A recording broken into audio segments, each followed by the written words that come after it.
Los hermanos sean unidos porque esa es la ley primera. Tengan unión verdadera en cualquier tiempo que sea, porque si entre ellos pelean, los devoran los de afuera. 90 buques mercantes, 20 de guerra, 20 de guerra.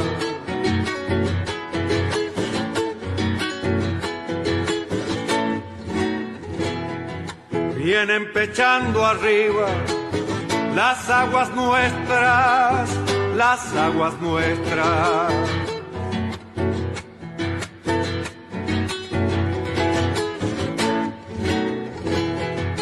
Veinte de guerra vienen con sus banderas, con sus banderas.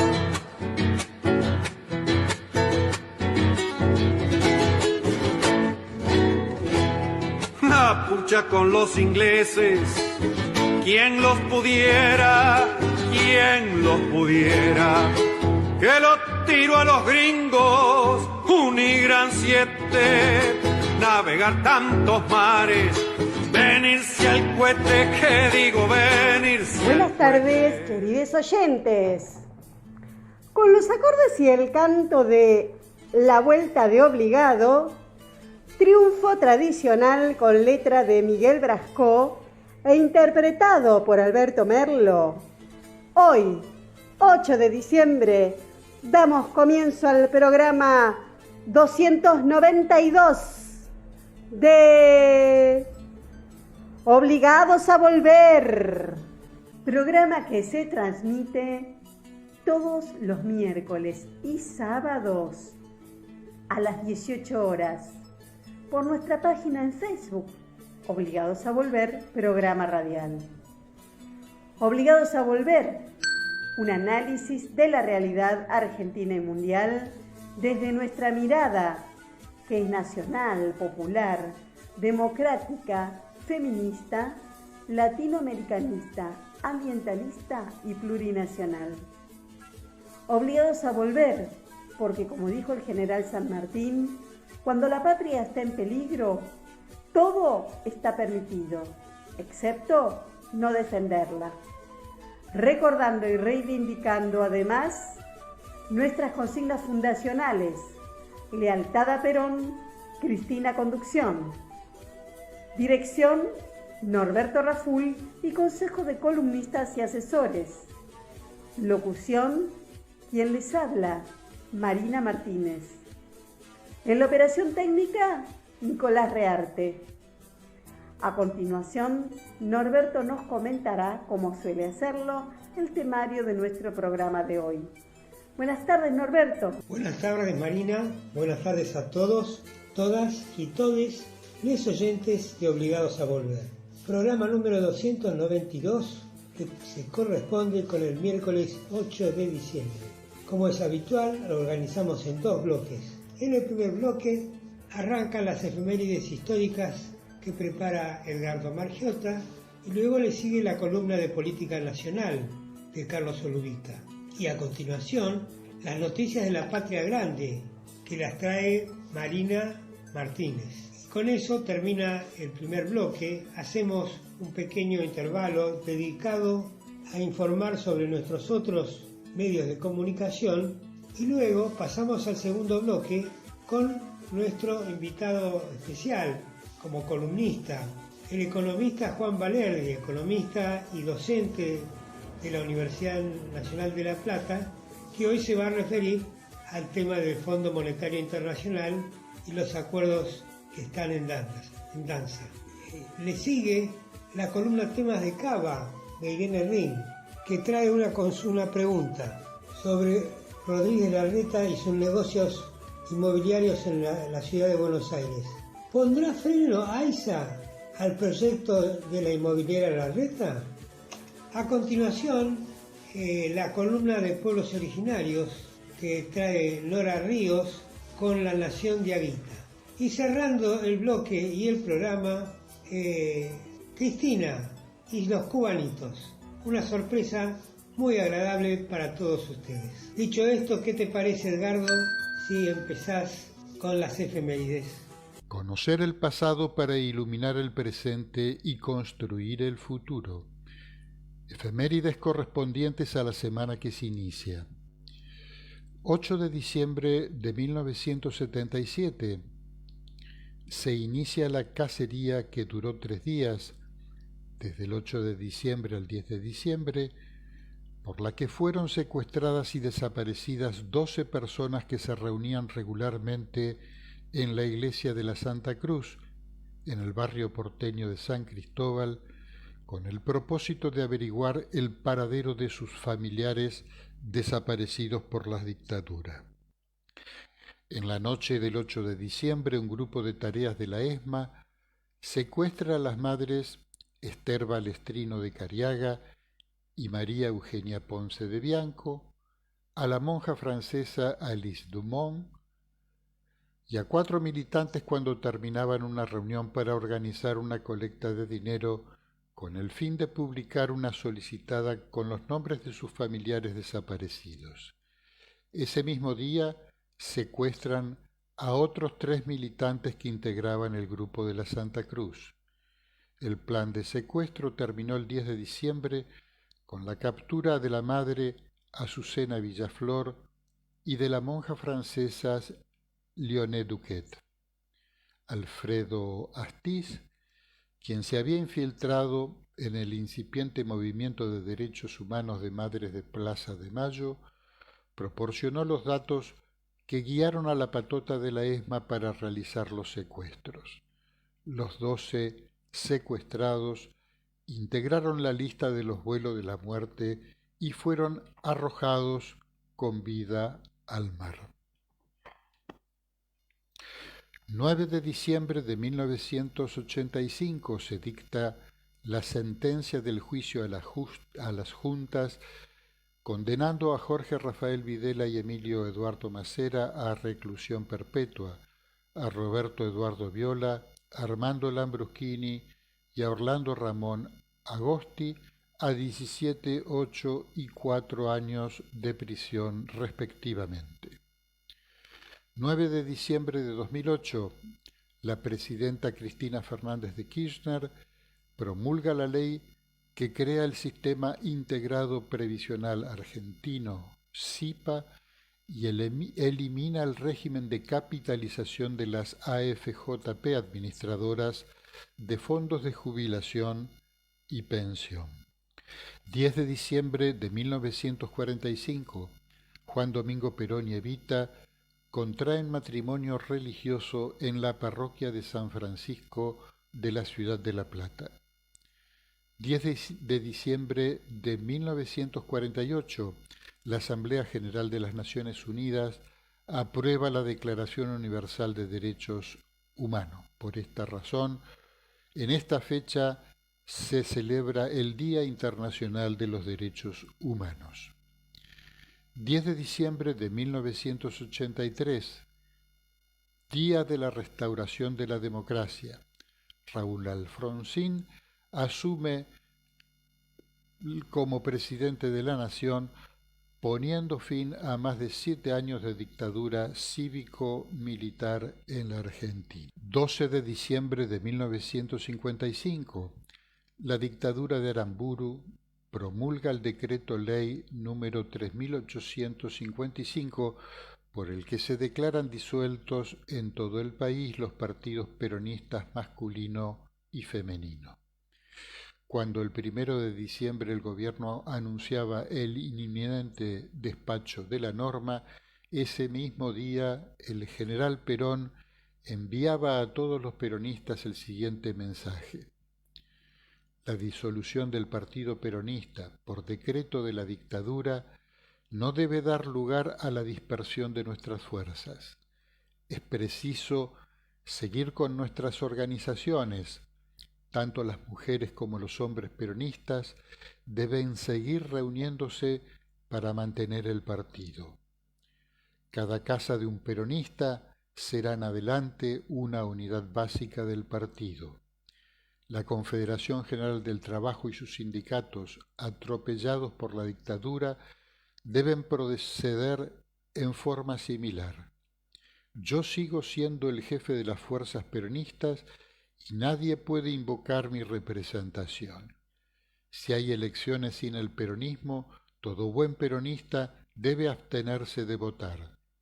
Esta es mi orden desde el exilio. Juan Perón, en el exilio, 1 de diciembre de 1955, viva el peronismo, viva la CGT.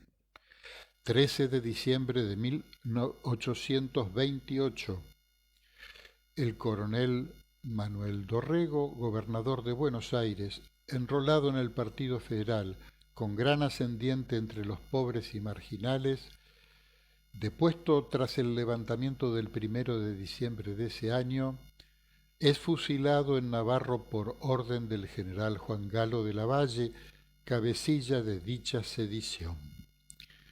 13 de diciembre de 1976 se produce la masacre de Margarita Belén. Se conoce con ese nombre la tortura y el posterior asesinato de 23 detenidos políticos en un operativo conjunto del ejército argentino y la policía del Chaco a unos 30 kilómetros de Resistencia. El fusilamiento masivo se hizo pasar como un enfrentamiento con los subversivos.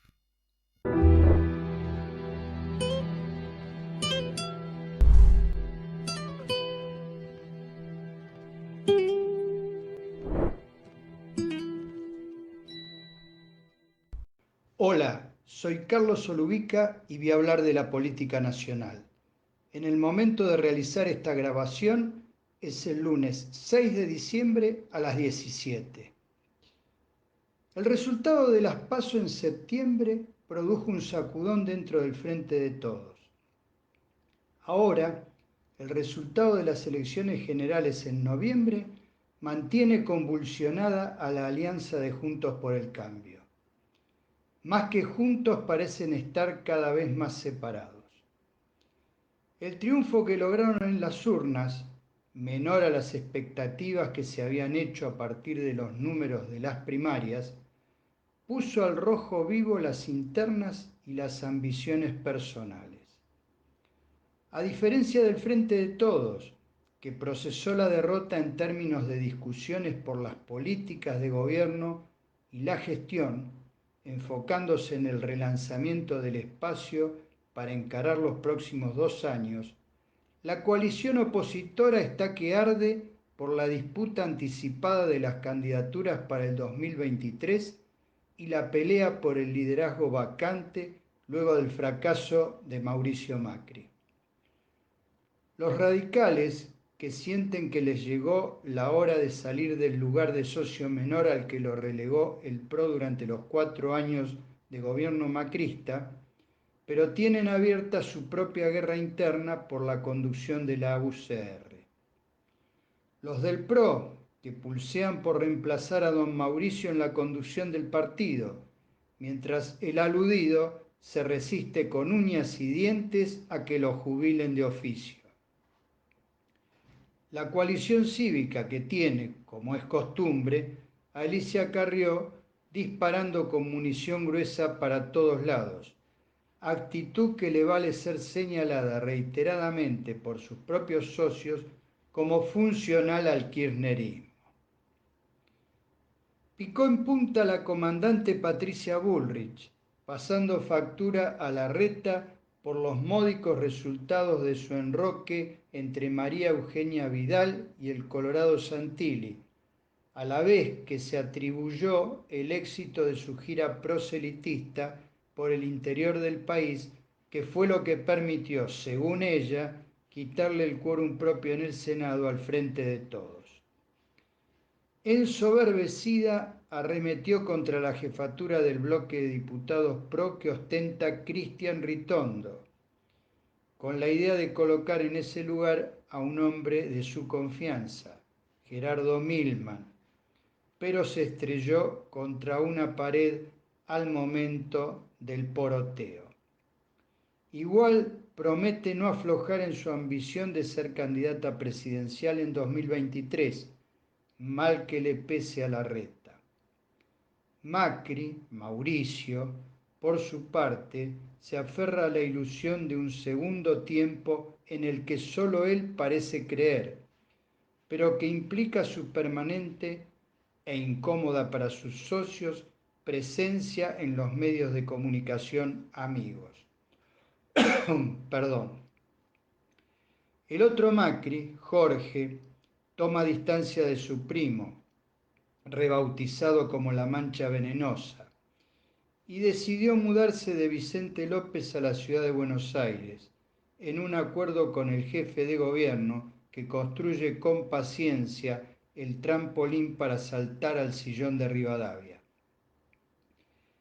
El pelado porteño es el que más claro tiene dentro del PRO que con la conformación actual a Juntos por el Cambio no le alcanza para ganar las elecciones presidenciales. Lo que no tiene claro todavía es hacia dónde ir a buscar lo que le falta, porque a diferencia de Mauricio y de Bullrich, no lo convence que el camino sea hacia la derecha de la derecha, o sea, con rumbo a Milei y Espert. Igual, además de los aspirantes de su partido, tendrá que enfrentar las ambiciones de otros que se están probando el traje dentro del radicalismo. Los boinas blancas atraviesan una interna encrespada, porque son varios los que se sienten ganadores, y entre ellos algunos se plantan frente a los notorios perdedores. Con la mirada puesta en el 2023, tienen dos disputas en lo inmediato, por la conducción del bloque de diputados y senadores y por la presidencia de la Unión Cívica Radical. La pelea en diputados ya tuvo por estas horas un primer desenlace traumático, la fractura de los legisladores radicales. La negativa del rotundo perdedor en la interna de Córdoba, el gorila Mario Negri, y de quienes lo apoyan, a dejar la presidencia del bloque como correspondería a un derrotado por paliza, llevó a que una docena de diputados y diputadas que responden a Martín Lustó y al Coti Nocilla desde las sombras hicieran rancho aparte, sin abandonar el interbloque Cambiemita. Las aspiraciones presidenciales de Lustó chocan en este entrevero con las de Gerardo Morales, Alfredo Cornejo y Facundo Manes, que terminaron bancando a Negri. El problema que tienen por delante es la conducción del interbloque de Juntos por el Cambio, hasta ahora en manos del propio Negri, que por cantidad de legisladores le correspondería al PRO, más aún después de la división de los boinas blancas. Pero en este punto surgió otro inconveniente. El candidato natural para ese puesto sería Cristian Ritondo, pero recibió el veto explícito de Elisa Carrió, quien a la vez apoyó a su amigo Negri con críticas furibundas a los que ella llama herederos de la corrupción de Franja Morada en las facultades de Medicina y de Ciencias Exactas, son palabras textuales suyas, en referencia de Emiliano Jacobiti y Lustó y al padrino político de ambos, el Coti Nocilla. Un verdadero berenjenal que ha llevado al cierre de esta columna a que en el interbloque opositor barajen la alternativa de posponer la elección del reemplazante del cordobés. Además de estos dolores de cabeza, los radicales afrontan la elección del nuevo Comité Nacional del Partido y de su presidente, cargo que hasta ahora ocupa Cornejo. Morales y Lustó, tal vez Manes también, se sacan chispas para decidir quién es el sucesor del mendocino, a quien no le disgustaría seguir al frente por un periodo más. Es otra disputa que viene con pronóstico de postergación ante la evidente falta de acuerdo. Para complicar este cuadro bastante complejo, entran a jugar también algunos protagonistas menores pero de grandes pretensiones. Nos referimos a los 4 diputados que armaron su propio bloque, con Emilio Monzó y la otrora autodenominada progresista Margarita Stolbizer, al bloque unipersonal que conformó el bulldog López Murphy y a la posibilidad de que Rogelio Frigerio Nieto termine armando su propio bloquecito unipersonal. Serían 7 bloques dentro de Juntos por el Cambio si Frigerio se decide hacer rancho aparte.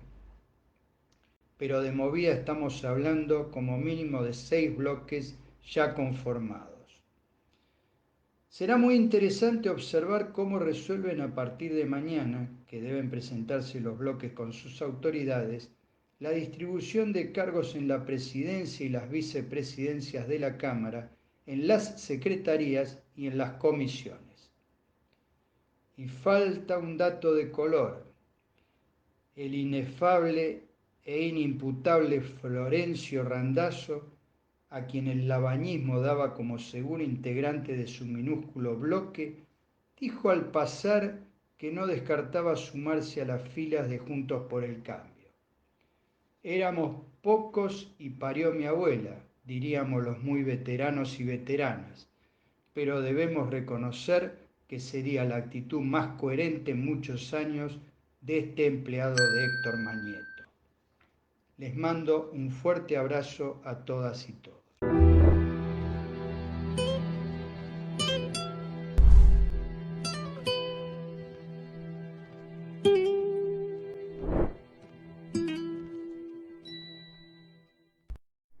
Buenas tardes a todos, queridos oyentes de Obligados a Volver.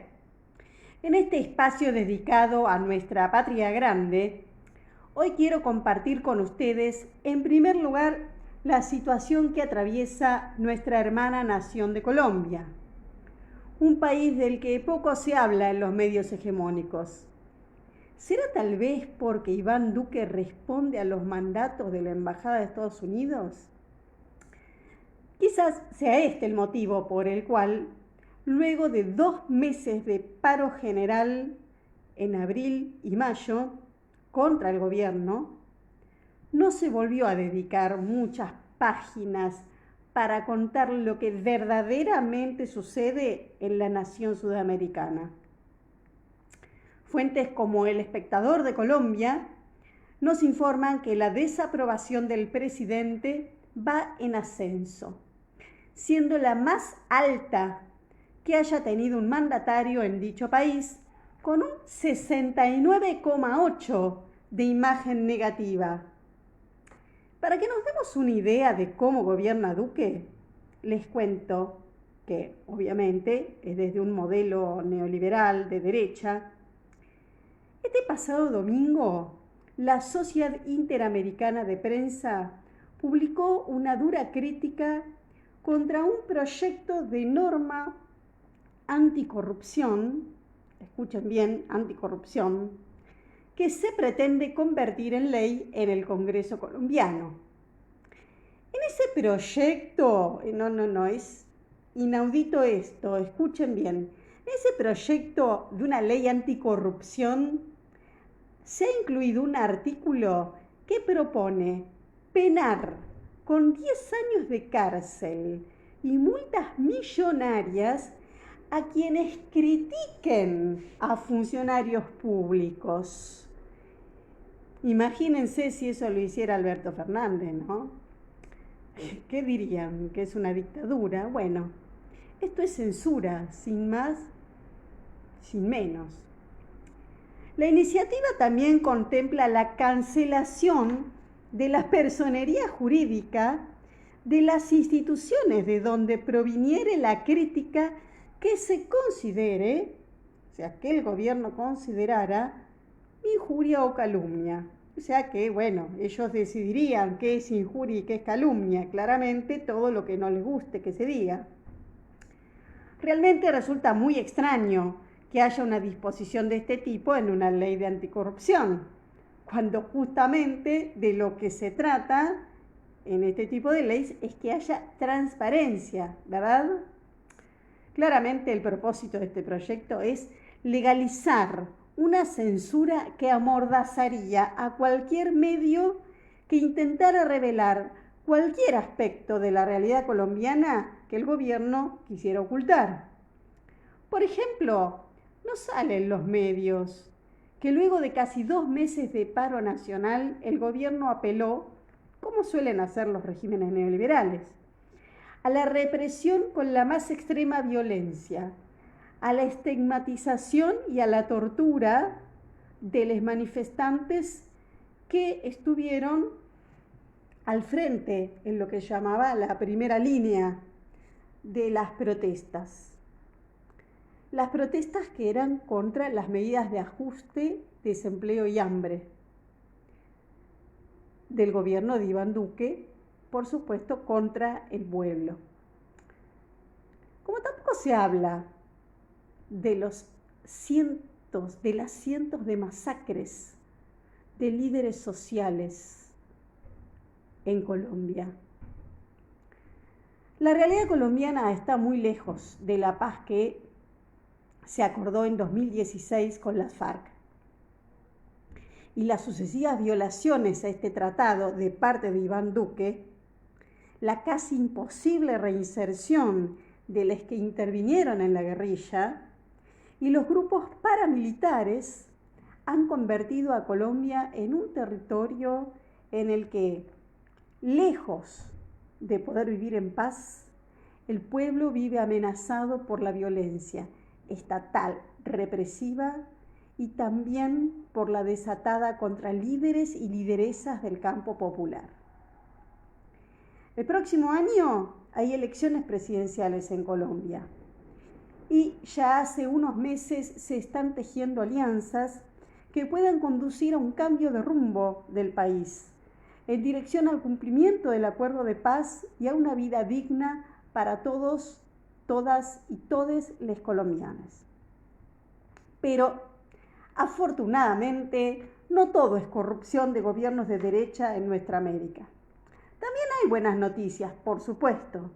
También hay otros gobernantes que defienden la soberanía de su país y el derecho del pueblo a su autodeterminación, a pesar de bloqueos y restricciones imperialistas, como Cuba, Venezuela, Bolivia, Nicaragua y ahora también Honduras, con su primera presidenta electa por amplia mayoría, Xiomara Castro, una mujer que se propone cambiar la realidad de devastación que los gobiernos neoliberales impuestos por la embajada han dejado en el país centroamericano. Y si hablamos de buenas noticias, una de ellas viene de Costa Rica, país de nuestra patria grande, del que también pocas noticias solemos encontrar. ¿Será porque no es un gobierno que le rinda tributo al imperialismo? En este caso, se trata de la firma de un importante acuerdo a favor de la descarbonización y la producción de energías renovables. Costa Rica y la Agencia Internacional de Energías Renovables, IRENA, firmaron hoy, 6 de diciembre, un acuerdo de alianza estratégica para fortalecer el Plan Nacional de Descarbonización e impulsar el financiamiento de proyectos de energías renovables. Firmado por el presidente de Costa Rica, Carlos Alvarado, y el director ejecutivo de IRENA, Francesco Lecámara, el acuerdo permitirá además contribuir con la transformación del sistema energético mundial para la lucha contra el cambio climático. El proyecto tendrá un financiamiento disponible de $400 millones procedente del Fondo de Desarrollo de Abu Dhabi. Asimismo, busca ser un catalizador del desarrollo y el despliegue de hidrógeno verde, en que se nutrirá al país con las mejores prácticas en la elaboración de políticas para esa fuente energética y se apoyará la aplicación de la Estrategia Nacional del Hidrógeno, que se encuentra en elaboración. También ofrecerá una plataforma para compartir la experiencia de Costa Rica en el campo de las energías renovables con IRENA y sus países miembros. De la representación de IRENA se resaltó que Costa Rica es líder mundial en la búsqueda de su sistema energético descarbonizado, particularmente en el sector eléctrico, donde el país ha aprovechado sus vastos recursos hidroeléctricos para construir uno de los sistemas de energía más limpios del mundo. Bueno, podemos darnos cuenta, ¿no? ¿Por qué esto no sale en los medios hegemónicos? Porque no le interesa a los del imperio que se luche contra el cambio climático. Al menos eso es lo que ellos demuestran. Esto fue Noticias de la Patria Grande. Los espero en la próxima semana para seguir hablando de nuestra patria grande, sobre todo de eso que no sale en los medios hegemónicos. Sigan cuidándose. Un abrazo solidario y fraterno, compañero para todos.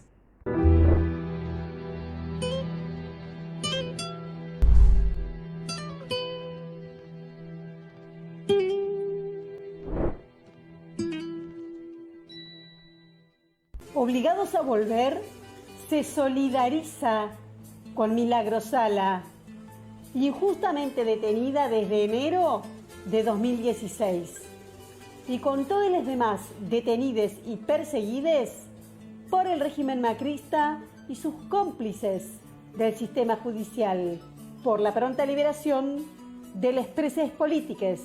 Tehuel, el joven trans de 22 años, que salió el 11 de marzo de 2021 a buscar trabajo, está desaparecido.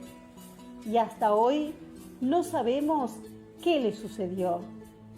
Por eso seguiremos insistiendo, preguntando hasta que se esclarezca su paradero, ¿dónde está Tehuel? Antes de continuar con Obligados a Volver, les invitamos a conocer todos nuestros medios de comunicación, nuestras páginas en Facebook, Obligados a Volver, programa radial, en la que además de transmitirse las emisiones de nuestros programas, se publican las noticias de política nacional. La Lealtad Política y Cultura, en la que podrán ver las publicaciones de cultura, noticias de la patria grande y del panorama internacional en general. Y el grupo de Obligados a Volver, dispuesto para el intercambio de información y debate entre nuestros oyentes. Además, tenemos el rotativo de Obligados a Volver, un servicio cotidiano de noticias, música y buen humor al que se accede adhiriendo a un grupo de WhatsApp. Les recordamos también que pueden suscribirse a nuestro canal de YouTube Obligados a Volver, donde pueden consultar los programas ya emitidos y material audiovisual en varias listas de reproducción. Ahora, además, les presentamos La Entrevista, un encuentro profundo con personalidades destacadas los lunes a las 21 horas.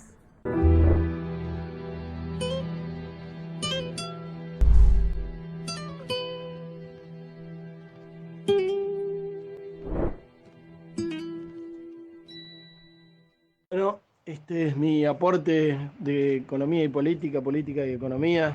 Soy Juan Valerdi, economista, y esto es para Obligados a Volver, mi primera columna. Agradezco la invitación, le mando un abrazo a los conductores y a los oyentes. Voy a contarles que lo que se está definiendo en estos tiempos es muy importante para el futuro de los argentinos. Estoy hablando de el acuerdo o no acuerdo con el FMI por la deuda que nos dejó Macri, por el aporte de campaña que le hizo el FMI, enviado, digamos, por Estados Unidos. Porque el FMI, desde su creación, es un instrumento de dominación de Estados Unidos, de condicionamiento financiero, político, económico, social. Jamás sirvió para desarrollar ningún país del mundo y siempre sirvió para, de alguna manera, financiar las últimas salidas de los que estaban en los casinos, en las timbas y en los saqueos de los países, como ocurrió acá en el 2001, que también fue financiado al final por el FMI y obviamente en el 2018, con más alevosía y con más volumen. No hay forma de tener un acuerdo con el FMI que sea bueno. Los acuerdos con el FMI son malos o muy malos. Muy malos es cuando se entrega todo por nada, la soberanía, la conducción económica, las decisiones políticas soberanas, etc. Y malo es cuando de alguna manera se consigue detener un poco la ambición de Estados Unidos y los condicionantes del FMI se matizan, digamos. Eso sería lo mejor que podríamos esperar ahora, aunque en realidad el mejor acuerdo que hubo desde que el FMI entró a punta de pistola en la Argentina, porque se creó en el 46 y no pudo entrar hasta el 56, después de bombardear la Plaza de Mayo quienes lo trajeron. El único acuerdo bueno que hubo fue el no acuerdo de Néstor Kirchner, que les dio 10.000 millones de dólares y los sacó a patadas. Eso fue lo peor que le pudo haber pasado y por eso seguramente ahora nos prestaron 45.000 millones de dólares, o le prestaron, mejor dicho, a Macri, para que lo fugaran sus socios, amigos y demás. Y de esa manera hacer mucho más difícil que nosotros nos saquemos de encima el FMI. El problema es que patear el tablero geopolítico diciendo no le pago al FMI podría ser muy costoso. No necesariamente nos llevaría a la ruina como país, pero sería muy costoso en términos geopolíticos porque el poder de fuego que tiene Estados Unidos en Latinoamérica, que es uno de sus bastiones más cuidados ahora en su guerra geopolítica con China, tiene mucho poder de daño Estados Unidos, desde el punto de vista judicial, desde el punto de vista económico, desde el punto de vista incluso naval y militar, que no estamos en la Argentina en condiciones de defendernos claramente. Así que la patada al tablero, tanto de la Argentina como de eso que anda dando vueltas, de que China y Rusia y otros países juntarían fondos para prestarnos a nosotros y que les pagáramos a ellos con mercadería, no lo veo para nada. Tampoco ellos están en condiciones ni con voluntad aparentemente de patear el tablero geopolítico y de decir nosotros vamos a ayudar a la Argentina a que no tenga que responder a los condicionamientos del FMI y de Estados Unidos que está detrás del FMI. Por lo tanto, lo único que nos puede salvar y que me da cierta pauta mínima de optimismo es que la gente lo ayude al gobierno actual, al frente de todos, a decirle que no puede hacer pasar ese acuerdo que trata de hacer pasar el FMI porque la gente no se lo permite. Y para esto, cuando vaya el plan quinquenal, que por cuestiones de prurito evidentemente se está llamando plurianual, porque quinquenal tiene demasiado olor a peronismo y eso aparentemente no está tan de moda. Entonces, cuando eso vaya al Congreso, si efectivamente implica una entrega muy grande del futuro de los argentinos a manos de los grandes exportadores, que han sido además los grandes saqueadores también de la Argentina, y de algunos otros grupos económicos ligados a la energía, con rebajas de impuestos o estabilidad tributaria por muchos años, lo cual obviamente implica que los que no tienen esas rebajas tributarias o estabilidad son la clase media y las pymes, que son el corazón del motor económico del mercado interno, y mucho menos, además, deja margen tampoco para darle a la gente que está en la pobreza, ese 42% actual y 12% de indigentes, para darle las herramientas para salir de ahí, no solamente para sobrevivir, sino para darles trabajo y demás. Entonces, si ese plan quinquenal que va al Congreso, efectivamente obtenido por la presión del FMI, que nunca fue bueno ni lo será, no existe el FMI bueno y no existe el FMI que haga autocrítica, autorreflexión o psicoanálisis, entonces la gente va a tener que ir a la plaza, varios cientos de miles, para decirle al Congreso que no se puede pasar, que eso no puede pasar. Y de esa manera le van a dar fuerza al gobierno para darse vuelta y decirle al FMI, por una vez, en vez de decirle a la gente no hay otra, decirle al FMI, mire muchachos, no va, esta no va. Así que vamos a tener que pensar otra cosa porque la población de la Argentina no nos deja pasar esto. Y lo mismo tendríamos que hacer en algún momento con los grandes formadores de precios de la canasta básica alimentaria, que es la que define la indigencia, y de la canasta básica total, que es la que define la pobreza, y no se ha hecho hasta ahora.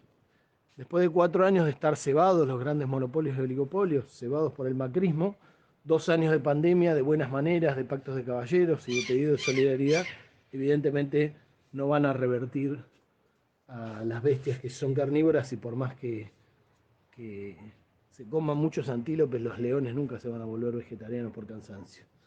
Así que la única forma es silla y látigo como un buen domador, y la población apoyando y entendiendo lo que está en juego. Eso con los grupos locales y con el FMI, la gente diciéndole al gobierno que no se puede hipotecar el futuro de la Argentina con un acuerdo malo o muy malo con el FMI. Y veremos qué es lo que se logra negociar una vez que la gente haya de nuevo ganado las calles. Porque si no, lo que vamos a tener es una entrega de la soberanía, porque en los acuerdos con el FMI las condiciones escritas son terribles, pero las condiciones no escritas generalmente son peores. Y en este caso, y viendo lo que dijo el embajador de Estados Unidos en la Argentina, seguramente esas condiciones tienen una claridad absoluta respecto de no brindarle oportunidades a la Argentina de encontrar nuevos inversores y nuevos socios mundiales a manos de China, de Rusia y demás. Así que nos esperan tiempos muy delicados, complicados y definitorios del futuro de la Argentina en las próximas décadas. Y en especial del futuro, no solamente de los pobres y los indigentes, que merecen salir de eso con un trabajo digno y con un Estado que los acompañe, sino también de la clase media, que en el proyecto de país que encarnan los que llevan ese proyecto de país agroexportador, el macrismo, y algunos representantes que hay en el gabinete de esos intereses, a la clase media no se puede dar cuenta que la tiran a un costado, les sobra, a ese proyecto les sobra a la clase media. Entonces tienen que tomar conciencia de que volver a votar ese proyecto macrista o agroexportador es un suicidio social y económico para esa clase. Un abrazo grande y hasta la próxima.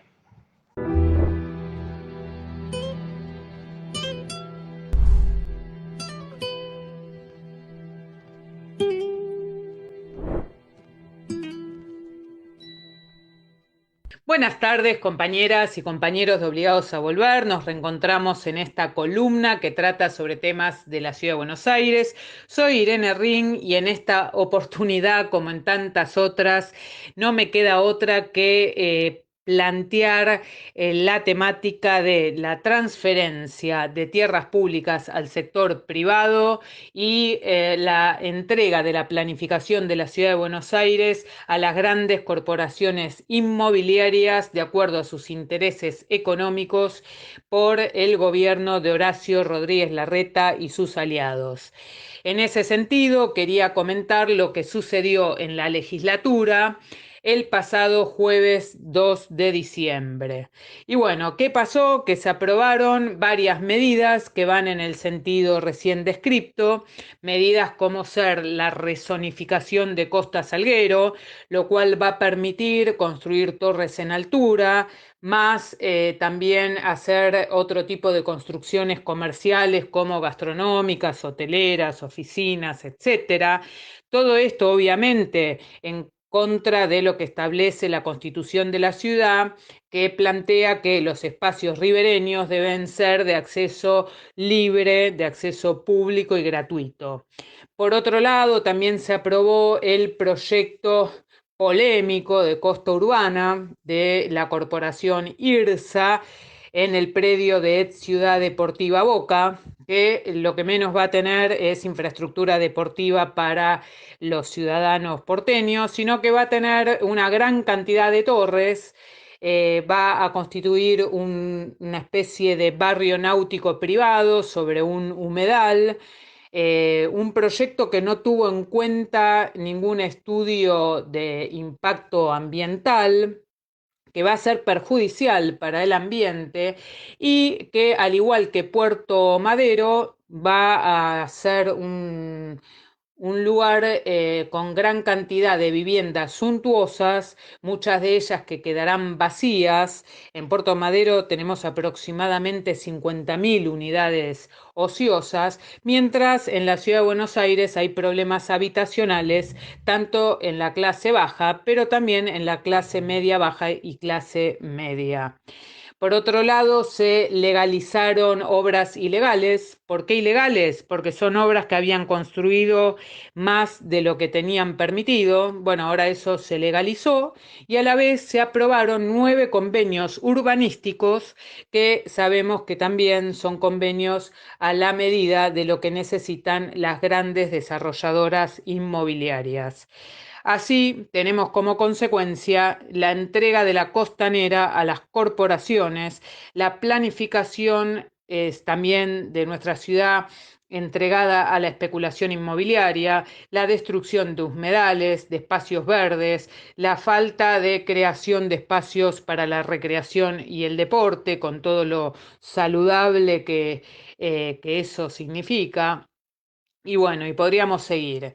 Pero lo bueno de todo esto es que estamos a tiempo de frenar estas obras de Costa Salguera y Costa Urbana si AISA, que está con la dirección de Galmarini y que en este momento responde al gobierno nacional del Frente Todos, da marcha atrás con el convenio que había realizado con la Ciudad de Buenos Aires y no le da factibilidad a ese acuerdo que había establecido que iba a construir el caño colector norte.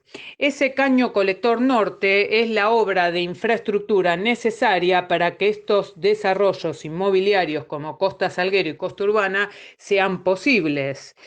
Y lo peor de todo es que ese caño colector que iría de San Fernando a Dock Sud se está haciendo o se estaría haciendo con dinero que el Banco Mundial había prestado al gobierno, durante el gobierno de Macri, a AISA, para sanear el riachuelo.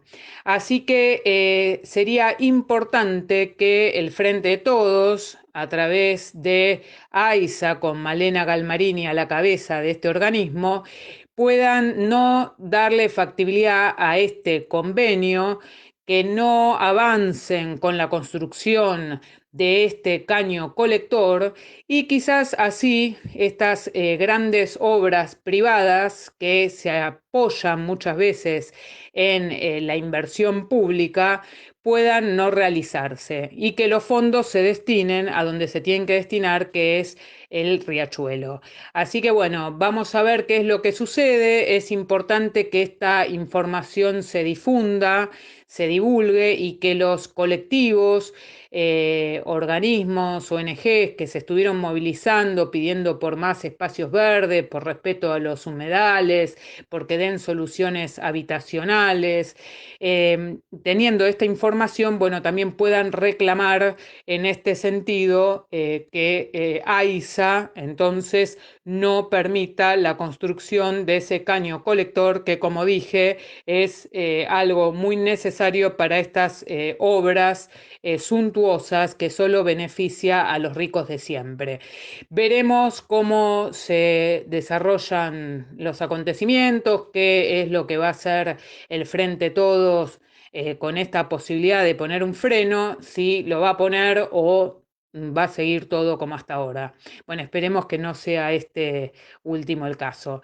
Bueno, los dejo hasta la próxima columna, les mando un abrazo grande y esperando entonces que se pueda frenar entonces con algo de tanto daño que se hace a la ciudad de Buenos Aires y a los porteños.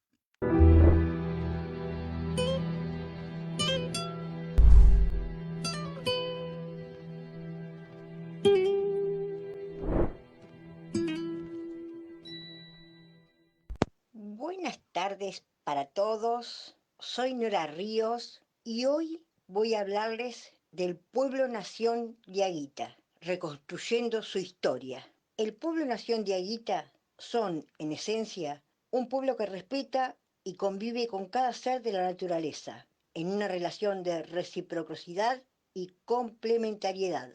Habitan desde siempre el territorio que hoy se reconoce como el noroeste argentino, NOA, comprendiendo las provincias de Salta, Catamarca, La Rioja, Santiago del Estero, Tucumán y zonas de influencia. De la misma manera, habitan en los valles de Copiapó, Huasco, Ilqui, Limarí, Cazapa, Chuapa, en la zona norte del estado de Chile. Su lucha por la defensa y resguardo del territorio se dio desde el primer intento de usurpación territorial por parte de la corona española, desde el ingreso español en territorio en los años 1534. El pueblo hidalguita es uno de los primeros en rechazar al invasor del territorio, derrotando una y otra vez cada intento de asentamiento y apropiación territorial al que fueron expuestos. Cada uno de los pueblos, iquines y taquines, le fueron dando nombre a cada valle y lugares que hoy reconocemos como Calchaquí,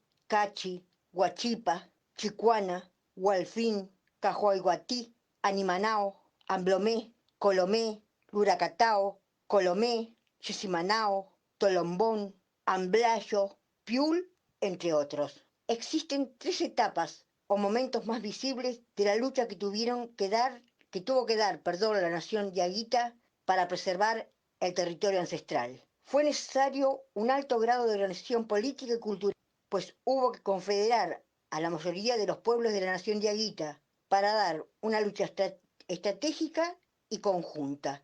Hechos y sucesos que están en la memoria de los descendientes y documentados en distintos momentos del proceso de la colonización, y luego por la ciencia occidental como la historia, la etnografía, la arqueología o el folclore. La primera gran resistencia de la nación diaguita ocurrió hacia 1560. Fue organizada y conducida por el Titaquín Calchaquí, en confederación con los líderes Quipildor y Viltipoco. La confederación logró mantener a los europeos fuera del territorio, arrasando las tres ciudades fundadas por los españoles, Cañete, Córdoba de Calchaquí y Londres. La historiografía hispanoamericana considera esta lucha como una de las mayores tragedias de nuestra historia, pues esta lucha y resistencia de la nación diaguita provocó la decisión del rey español en 1563 de separar el Tucumán de Chile para crear una gobernación dependiente del virrey de Perú. La segunda gran resistencia territorial diaguita se dio hacia 1630 y fue dirigida por Taquín Chelemín. La nación volvió a recuperar territorio usurpado por los conquistadores, destruyendo las ciudades instaladas por los españoles Londres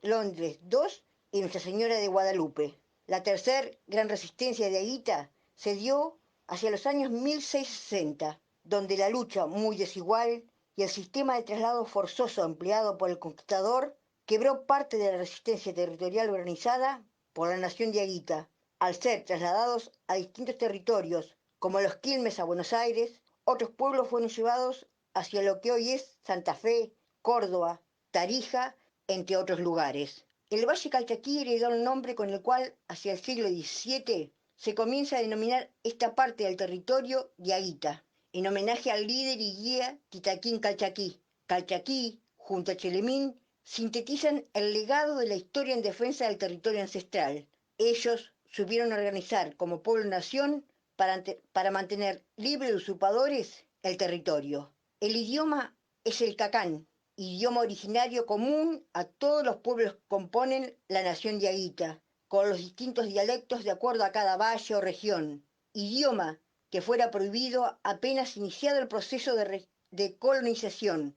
Aún vive en palabras que se mezclan con los diversos dialectos del español y las influencias lingüísticas vecinas. El cacán está impreso en nombres de personas, lugares y sitios sagrados: Amblomé, Animanao, Chusgagasta, Tolombón, Hualfín, Luracatao, Quimpé, Simbol, Chasquivil, Piquichín, Sunchal, Caima, Yacimanao y Coazahuasí, Atí, Aní, Yulca, Iquín, Titaquín, entre otros. Los espacios territoriales son el Divisadero, Condorhuasi, Hualfín, Amaicha, Tacuil, Molinos, Colomé, El Turcal, Rosario de Lerma, San Miguel de la Poma, Yacimaná, Luracatao, Cóndor Huasi del Luracatao, La Guadita, Patapampa, El Duraznal, La Cieneguilla, La Puerta, Cholonca, La Paya, Amblomé, Los Corrales, Potrero de Díaz, Quipón, Angastaco, Payogasta, Seclantás, Chalchal, Piul, Tonco, Chustagasta, Chamical, Pucará, La Apacheta, Inti Guamán Amblayo, Los Pulares, El Sunchal, Cuchillaco, Escalchí, La Aguada, Las Trancas, El Algarrobal, Las Pailas, Juan Calchaquí, Piul, Fuerte Alto, Aguas Negras, Guairahuasi, Tonco, entre otros. El territorio es integral. Hace miles de años que sus pueblos viven en ellos. Son conocedores de nuestra vasta diversidad.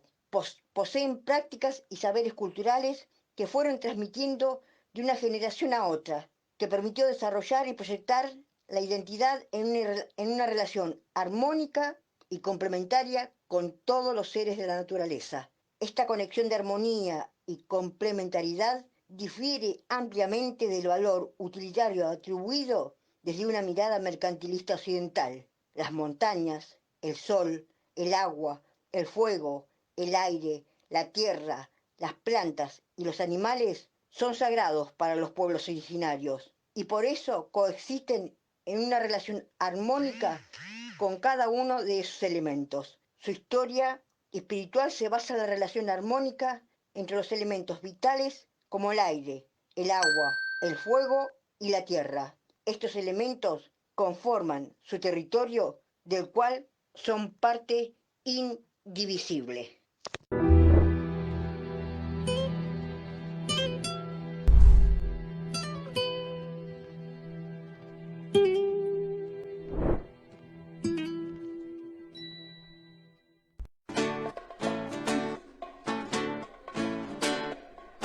Una conversación de instrumentos musicales, la familia percusión. Ta ta tiquita tucutu. No encontraban la razón, todos querían saber quién es la reina o el rey en la tradición del son. Linda clave de madera, corazón de granadillo, dice que su ta ta ta ta ta ta ta ta ta ta nadie lo puede igualar. El cencerro tiquita, campanita de los montes, vino el mulo y en el pueblo, vino el mulo y en el pueblo se formó su tiquita, ta ta tiquita tiquita.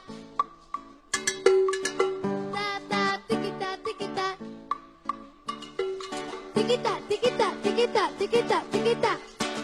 Hermanita, las maracas, huira dulces y marrona, en la barrigota guarda, en la barrigota guarda, semillita cha cha cha.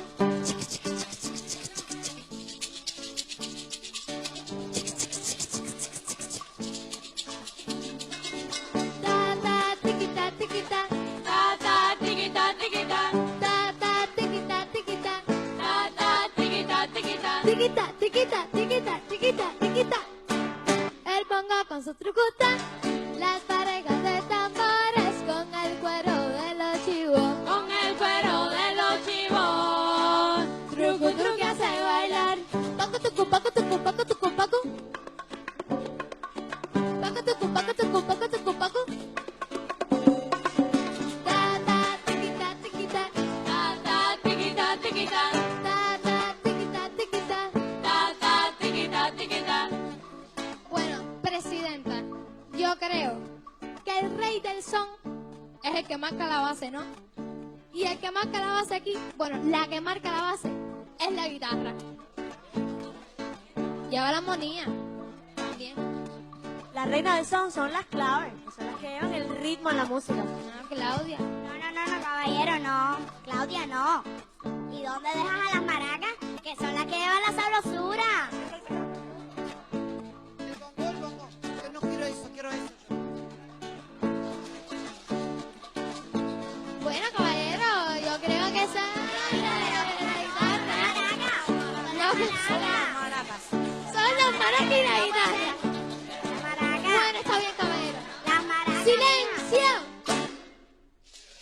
termina la discusión de instrumentos musicales cuando el juez, señor Guiro, a Marco dice a todos distinguidos, porque no hay comparación si se toca bien el son. Rey del son, sin son, rey del son, son, son, rey del son, sin son, rey del son, son, son. Tócalo cantando.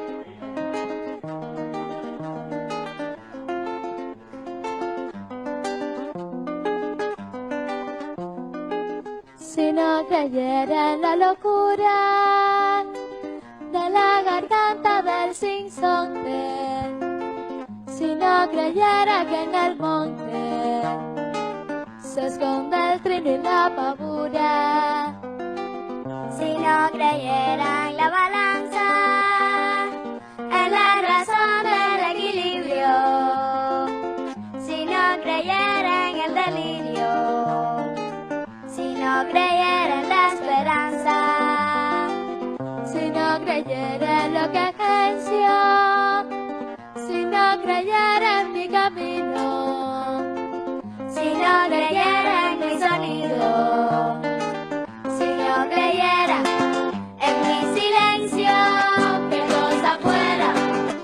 cosa fuera la masa sin cantera, un amasijo hecho de cuerdas y tendones, un revoltijo de carne con madera, un instrumento sin mejores resplandores, que lucecitas montadas parecieran, qué cosa fuera corazón, qué cosa fuera la masa sin cantera, un testaferro del traidor de los aplausos, un servidor del pasado en copa nueva, un eternizador de dioses del ocaso, un hilo hervido con trapo y lentejuela, qué cosa fuera corazón, qué cosa fuera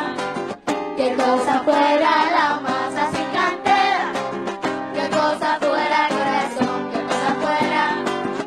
cosa fuera la masa sin cantera.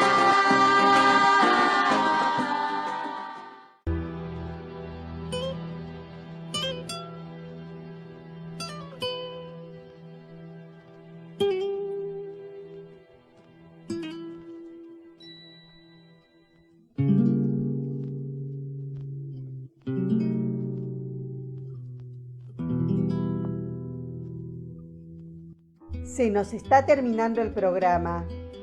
Agradecemos a nuestro operador, Nicolás Rearte, por su trabajo que nos permite salir al aire. A todos los oyentes por su atención, especialmente a los que ponen me gusta en nuestras páginas de Facebook.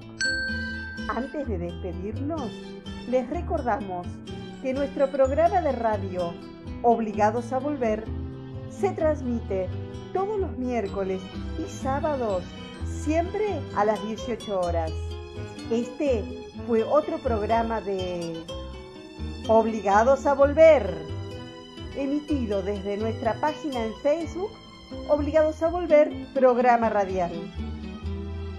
Volvimos, pero estamos obligados a seguir militando, porque la patria sigue estando en peligro, ya que la derecha reaccionaria conspira constantemente para derrocar a nuestro gobierno, que con sus aciertos y errores trata denodadamente de resolver las dificultades provocadas por las dos pandemias. Por eso, continuaremos con nuestra tarea, siguiendo el legado del libertador San Martín. Cuando la patria está en peligro, todo está permitido, excepto no defenderla. Recordando y reivindicando nuestras consignas fundacionales: lealtad a Perón, Cristina Conducción.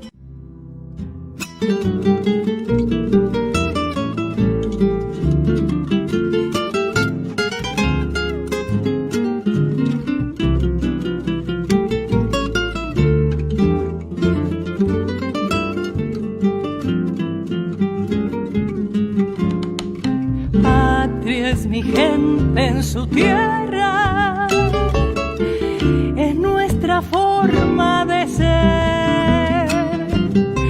Soberano es de su patria, quien la sabe defender.